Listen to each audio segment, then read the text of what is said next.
Welcome to the VBSC podcast. My name is Coach Greg, also known as the Volleyball Strength Coach, and I am your host. We are here with the majority of the coaching staff. Cece may be around here somewhere. She's just at practice, but we got Coach Gerry, Coach Dion, and Coach Sarah. And this is the podcast where we talk about all things volleyball strength and conditioning and volleyball training in general. And today we wanted to get into a topic that comes up really pretty frequently, which is like, how specific should your programming be? And what's really the difference between like training for athletics and just training for general health or bodybuilding or, just general physique changes, and why someone should consider a program that's more athletic versus a program that is more general, what that looks like, the exercise selection, the frequency, the scheduling, and all of that, and how that looks. And so we're going to definitely dive into all of those different aspects today, and just kind of get into it here. So I want to start with kind of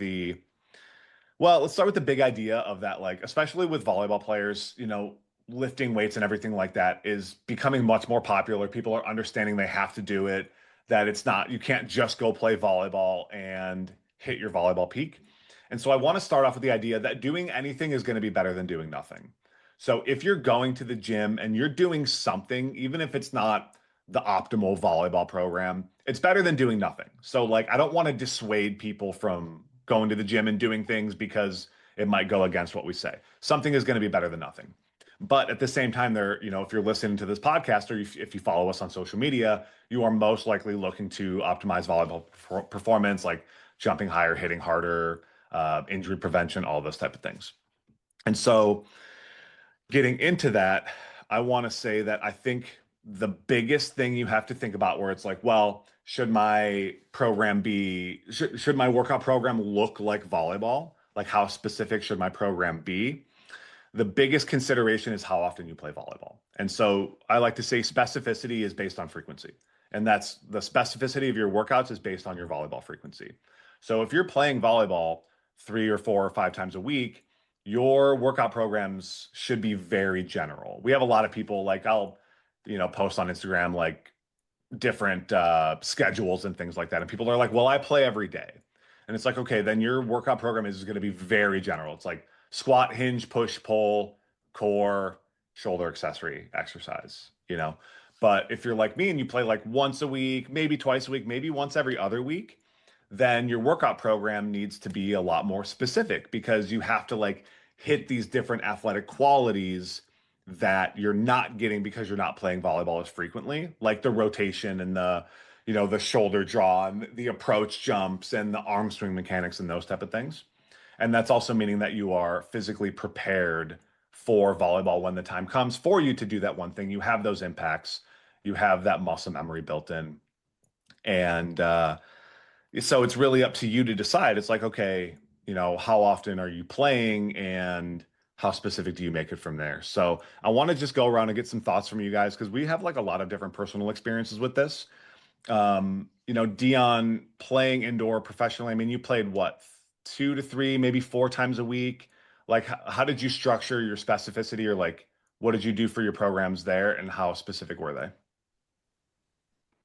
Yeah, I think over the course of my whole journey overseas, it has ranged from anywhere like 7 or 8 times a week that I'm in like practicing outside of strength training to like 3 times a week practicing. So I think that mostly the biggest differences were like how much I'm incorporating like any type of like plyos or approach jumps. Because when I'm playing that much, there's just no need for me to do it in the strength training room. So I think that's like the biggest thing is like you can't just go and jump 50 times of practice and then like when you're practicing 7 times a week and then go and need to do more plyos in the gym when you're strength training. I think that that probably is like the biggest difference. Outside of that, I would say that it's just like the same sort of idea with like everything else. You already mentioned like with the arm swing stuff too. It's just like if you're practicing that much, you don't need to do all the other athletic stuff that you normally would have to that is specific to volleyball. So I think that's probably my take on it.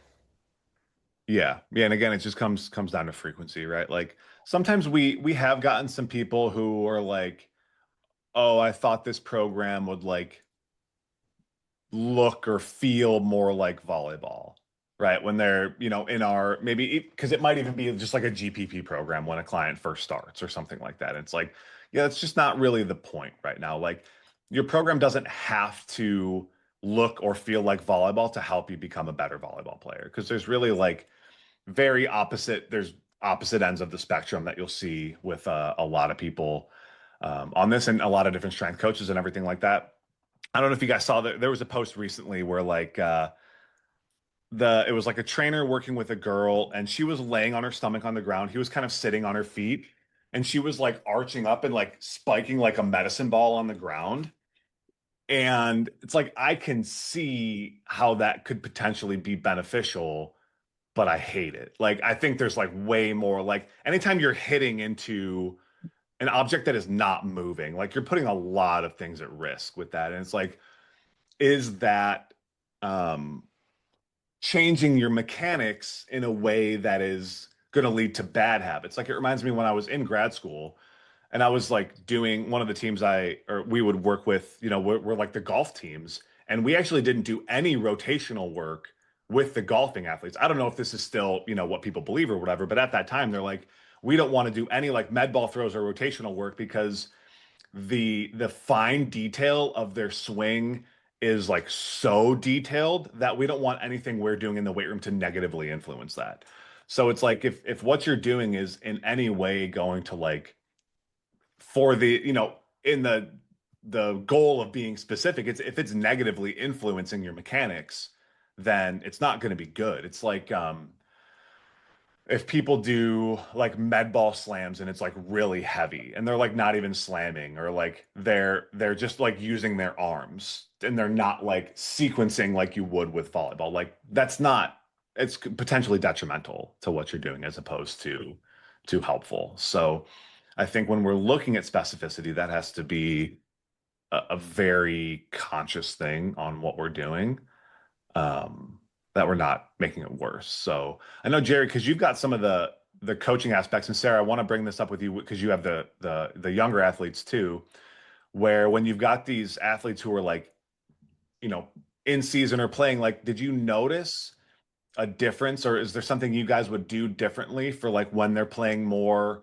versus when they're playing less, or just overall take like on this topic, Gerry? I want to jump to you. I think in terms of volume in off season, it was way higher, but and a lot more general. And in season, it was very much pretty specific and less general plyometrics and very more like a lot more loaded.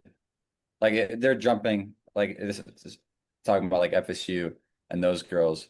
They're jumping a million times at practice throughout the week. So we're not mimicking those qualities in the gym. It's more so like a lot of way more loaded and like lower volume and not really stressing the body too much in the gym.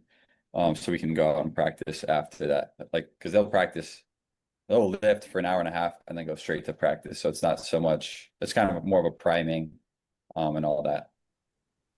Yeah, yeah, for sure. And I don't want this to become like an in-season versus out-of-season discussion because we've already had that, but it's like it's sort of like fits that same gap of like frequency, right? Frequency determines specificity. Um, and so we can use that as kind of an example of like what that looks like for people. So yeah, same thing for you, Sarah. Like I know you're coaching the girls, they're playing a lot, you're doing some strength conditioning with them, you have a lot of experience with that. So I'm curious your thoughts on this too. Yeah, and actually, some of the youth athletes that I'm working with right now, with like, well, I'm actually like hands on the ground coaching. Um, they're on our provincial team here in Manitoba, and they're 15, 16U at age group. So they're somewhat new to the gym, and they're quite new to plyometric jumping, and they're quite new to some of these techniques. So I would say, even though right now we're practicing 3 times a week, I still have them doing jump training up to 3 times a week as well. Not like strenuous sessions, but still like getting those foundations of like what does a really good plyometric jump look like, breaking it down step by step for them. Because I don't want to just assume people know. And there's actually one other thing I wanted to jump in with one of my one-on-one elite clients, who coaches at a very well-known university in the US. They just made like a Div 2 tournament.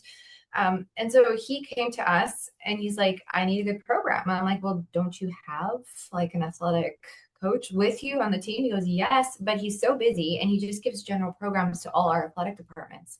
I'm like, there you go. So even him, who coaches at a very high level, sought us out for the specificity of our programming, and his results are incredible. And he's been following it very dedicated. So I never want to assume that just because someone's around the game, coaches the game, been in the game, that they really know the nuances of strength and conditioning for volleyball specific training. So I do feel that is what we bring to the table very well. Yeah, but I throw that out there. Yeah, it's the specificity and also like the customization too, because I've heard that with with like USA athletes where they're like, yeah, I just want something that's a little bit more personalized to me, right? It doesn't have to be specific to volleyball per se, because talk about playing a lot of volleyball, like those people play a lot of volleyball, but they want something customized too, and that's obviously what we offer in the majority of these cases. I'm curious if you guys have like clients who have like a very general program versus clients who have like a much more specific program, and what the differences in those look like. Because I did think of something like yesterday I was doing Bulgarian split squats, which like, today, geez, I just hate everything. And I was thinking, I'm like, these are actually like more general than like a back squat is. Like a back squat's actually more specific for volleyball than like any kind of like single leg exercise. And maybe than a Bulgarian split squat, because it's like not a very natural athletic position, right? But it's like, specificity isn't always necessarily like maybe what we think it is too. But I'm curious if you guys have like, yeah, like an example of someone who's on like a really specific program and what that looks like versus like a very general program. I know I'm kind of putting you guys on the spot, but I'm curious if anybody has anything. If not, like I can cut this out and that's okay. But I'm curious if you guys like had anything in mind for that. I think I do right away. So are we allowed to name drop right now? Is that a thing? Yeah, go ahead. First names. Yeah. Okay. Yeah, with Sebastian. Sebastian is probably the biggest example of this. I just spent a ton of time like writing his like the second phase that we're going through with him. And it needed to be so specific because he's so unique. He has learned to get the absolute most out of his body, where like his strength numbers are like pretty crazy relative to his body weight. But right now, what we're running into is that he is unable to express all that strength in a fast manner right now. Like throughout his list, like he's pushing just everything to like absolute failure. And like it's actually crazy. Like the guy sent me a video of him doing trap bar high pulls with 370 pounds, and he was like, "Is this good?" And I was like, those are supposed to be faster for sure. But anyway, yeah, so our new like phase is just so specific to that we need to like transition this and like create the neural adaptations that we're looking for to express that force in a way quicker manner, because right now he is really good at being strong over like a 2 second period of time, but he can't express that in like, how long does a vertical jump take? Like half a second or something like that. He can't express it that quickly. So that is probably the most specific example I have right now. Yeah, shout out to Sebastian. He's first of all, I know he listens to these. So Yeah. big shout out to Sebastian. And he's been around for a long time. He did one-on-one with me, I believe in 2024, like that summer through 2024. And I'm looking right now because I'm pretty sure he's been around like even longer than that, like on the membership or just the programs or things like that. So he's been around for a long time, and he takes the strength goals tracking sheet very seriously. He was always one like putting pressure on me of like, what's the goal for this exercise? What's the goal for this exercise? Because he just really wanted to like hit those numbers. And yeah, that's a great point, because like hitting those numbers is one thing, but applying it is another. So like making it more specific in that aspect, I think is really important and really cool. I don't know if I have anybody who's like really specific, because again, I think we have to like, maybe we should have defined that a little bit more. But it's like some of the stuff that we do, like, is a landmine clean really more specific than a power clean? Like, I don't know if it is. I think a landmine clean might be more general, or I think, you know what I mean? Just because if we look at like jumping, right? Like obviously a power clean is extremely specific, or hand clean is extremely specific. So it's like, we can have some clients that are doing maybe more unique exercises and more like, there's rotation involved and there's a staggered stance involved and it's unilateral, where it may seem more specific, but like it might actually be more general in a sense too. So it's almost kind of hard to know. Like you would think it would be, but like it's almost not. So now I'm like thinking about this even more of like what really is specific, right? Sarah, go ahead. Yeah, so I have one, actually I had a check-in this morning with a client, with Sandra. And so she's going to play volleyball in Europe, which is super cool.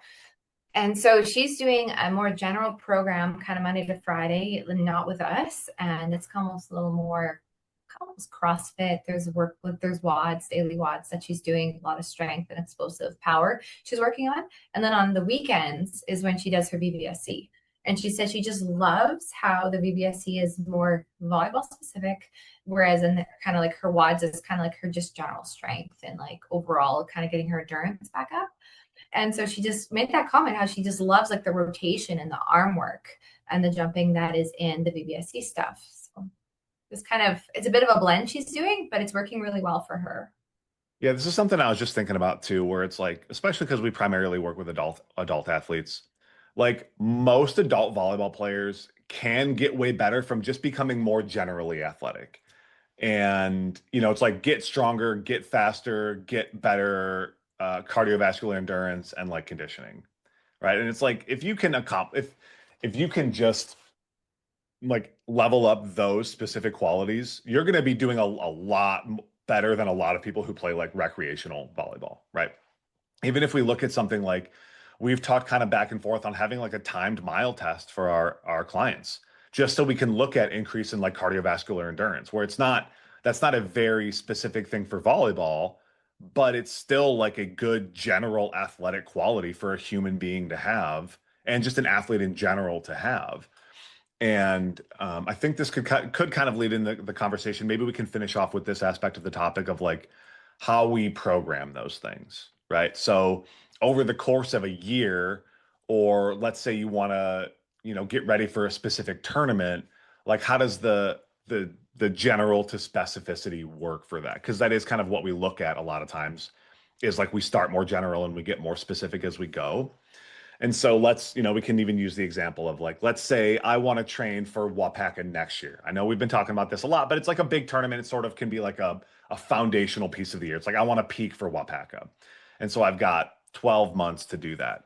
And it's like, realistically, I can take that first 3 months almost as like an off season, or if this is your off season, to be very, very general. It's like build muscle, lose body fat, get stronger, get your cardio up, get your mobility up, just work on those extremely general qualities from there, like whatever you need to do.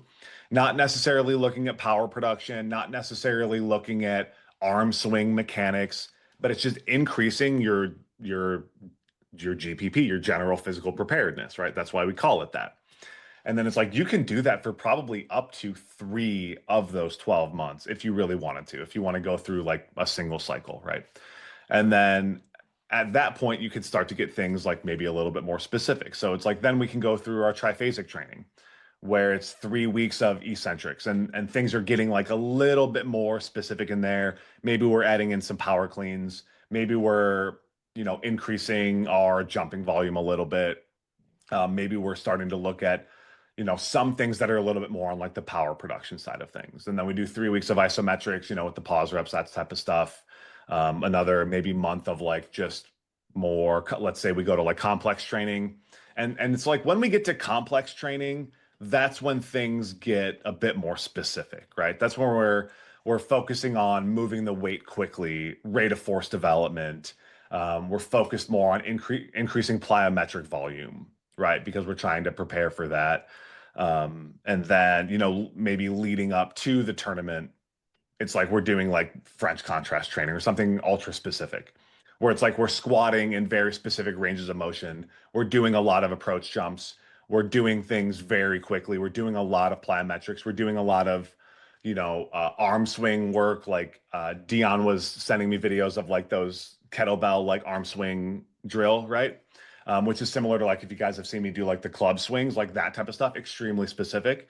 And you would kind of do that leading up to, a big tournament or something. Like realistically, we're probably going through 2 cycles of that, like throughout that year.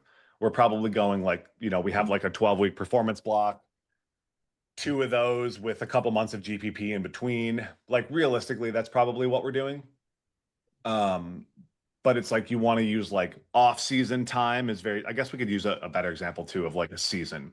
So it's like you're an outdoor player, season comes to an end in October, November, right?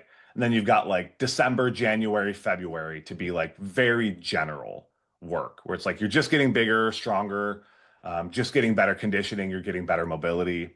And then it's like preseason starts around like maybe February, March, April. And then that's like kind of prepping you like for your increasing volleyball volume, everything like that.